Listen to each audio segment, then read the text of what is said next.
End of the year money moves. Here are some things you might consider before saying goodbye to 2019.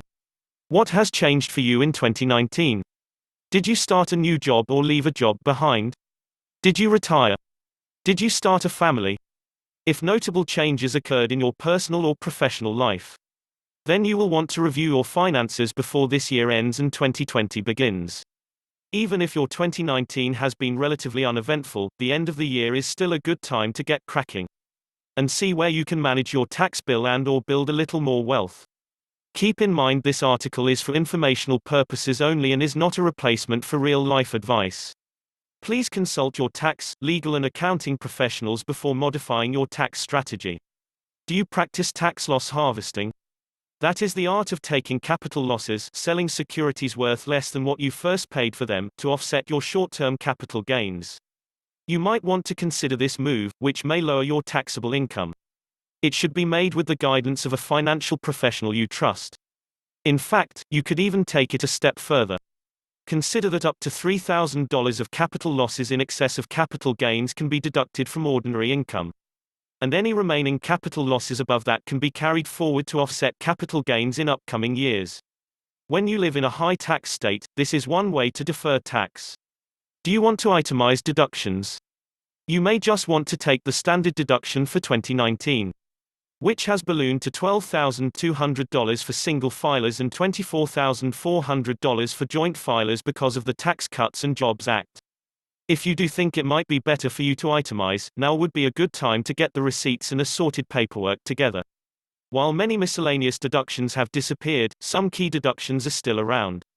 The state and local tax (SALT) deduction, now capped at $10,000, the mortgage interest deduction, the deduction for charitable contributions, which now has a higher limit of 60% of adjusted gross income, and the medical expense deduction.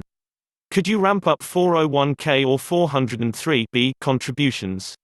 Contribution to these retirement plans may lower your yearly gross income. If you lower your gross income enough, you might be able to qualify for other tax credits or breaks available to those under certain income limits.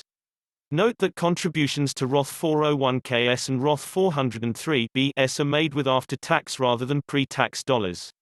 So contributions to those accounts are not deductible and will not lower your taxable income for the year. Are you thinking of gifting? How about donating to a qualified charity or non-profit organization before 2019 ends? Your gift may qualify as a tax deduction. You must itemize deductions using Scheduler to claim a deduction for a charitable gift. While we're on the topic of estate strategy, why not take a moment to review your beneficiary designations? If you haven't reviewed them for a decade or more, which is all too common, double-check to see that these assets will go where you want them to go, should you pass away. Lastly, look at your will to see that it remains valid and up to date. Can you take advantage of the American Opportunity Tax Credit? The AOTC allows individuals whose modified adjusted gross income is $80,000 or less, and joint filers with MAGI of $160,000 or less, a chance to claim a credit of up to $2,500 for qualified college expenses. Phase-outs kick in above those MAGI levels. See that you have withheld the right amount. If you discover that you have withheld too little on your W-4 form so far, you may need to adjust your withholding before the year ends. What can you do before ringing in the new year? Talk with a financial or tax professional now rather than in February or March. Little year-end moves might help you improve your short-term and long-term financial situation.